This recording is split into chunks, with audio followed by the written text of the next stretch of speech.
and tasty. Yum.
A bit of overkill with the mole, but I hatchet and painters are back at the shop, and I just want to get this done. And that's closer. I'm gonna run some string along there.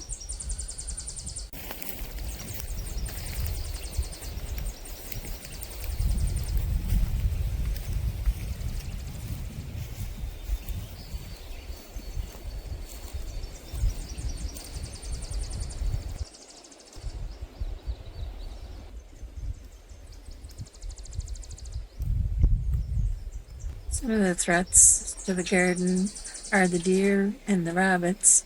That's why I have to use the boards and chicken wire. I've never had any come in except once, a rabbit. And I saw him where he was coming in before he could do a lot of damage. That's the thing about having a garden in the forest. You have creatures that want to get into the goods when they become mature. It's something nice and tasty for them to eat. Where in the cities and villages, you may have a problem with cats.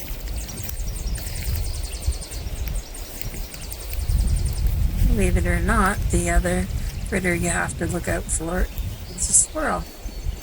I once had a squirrel harvest some of my carrots into one of the storage sheds.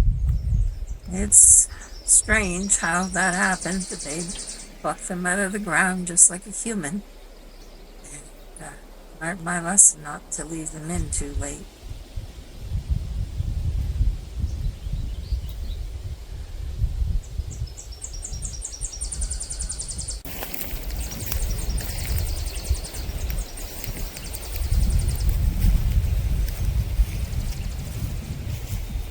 Now I don't know if this is going to help the onions or not. I have to talk them a little because the rain beat them down. But we'll see what happens. I'll just add another layer later on. I have some in these other beds. They're shorter, being rows, and I have some in the greenhouse. But they're doing really a lot better than those because those were planted earlier and they're bigger. Another thing to consider when you're moving in your lot and you have a garden in the forest or a forest in the garden, you have to realize the type of soil. If you have any amount of clay and you are unable to have equipment to scrape that off, what happens is with clay, I've found, even if you use a weed barrier and you cover with gravel, layers of chips, whatever you do in your pathways, eventually it eats it up. It's just like a swamp kind of pit, and it will just eat everything. And I don't know why that is, so you got to keep at it. And that's what I got to do here, is I got to get to my walking paths again, because the weeds have taken over. I even tried in one section using an excavator, and the plant life has come back. Now I don't have a garden there, and the animals love it because of all the new growth. But do beware of that. You may have to bring in soils, and that's not quite economical. These hens, I'm not going to cut them too harsh. And I think what's really going to help them is if I get some more soil around there that beat out, settle down, so it can help support them. So I'll get back to you when I'm done. Of course, I'm going to use these hens. Here, nothing too severe, just a few. And got them healed up even more, so they look a lot better than they did. A lot better.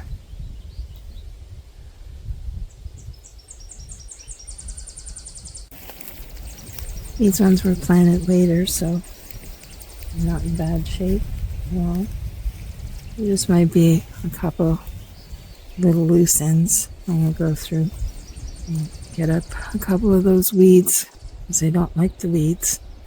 And they apparently grow well with carrots, so we're trying that out. So, and I got more in the greenhouse for later, all planted at different intervals. So I'm just going to go through and do the same thing here. And there we go. These ones I hardly had to touch at all, because it was more a matter of supporting the ground around them. So they're looking pretty good. Let's see what happens.